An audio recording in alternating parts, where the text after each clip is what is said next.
Hey, are we pulling? What's up? I'm Jimfro, and this is our guide to Fallen-King Salhadaar on Normal and Heroic. Salhadaar is the third boss of the Voidspire. It's a single target fight with a bunch of spread adds that need to be focused down one at a time. And you can either Bloodlust on pull or on the damage amp.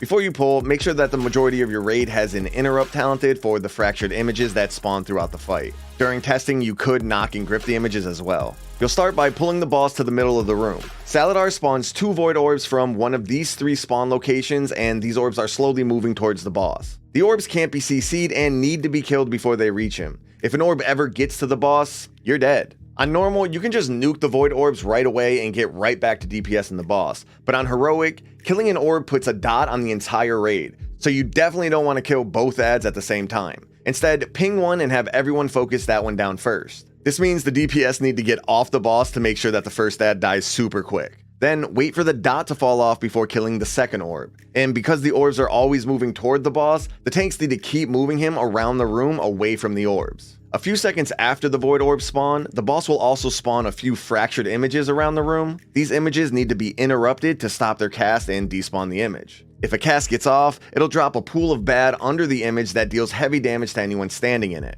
Since there's several other mechanics that also drop pools on the ground, missing these interrupts will eventually leave you with no room to stand, making the fight much harder as it goes on. Every so often, the boss puts a circle on a few players. Those players should move to the edge of the room and call for a Dispel, which will drop a pool of bad at their feet and apply a heal absorb on that player. The tanks have to deal with Shattering Twilight, a big hit on the current tank. The other tank needs the taunt swap, and the tank that was hit needs to run away from the raid because after a few seconds, giant spikes will erupt from them that knock up and damage anyone hit. On heroic, the tank spikes will also spawn on several other players, who also need to run away from the raid to avoid hitting anyone else with their spikes. Shattering Twilight is the natural taunt swap for the tanks, but the tanks also have Instability to worry about. Every time the boss melees, he puts a stacking dot on the current tank that ramps up over time. Most likely you'll just taunt swap on every Shattering Twilight, but you can also taunt swap whenever the instability debuff falls off if you want to be extra safe. Right before the boss reaches full energy, tanks need to move him away from the edge of the room and any existing pools. That's because when Salhadaar hits 100 energy, he stops moving, starts pulsing heavy raid damage,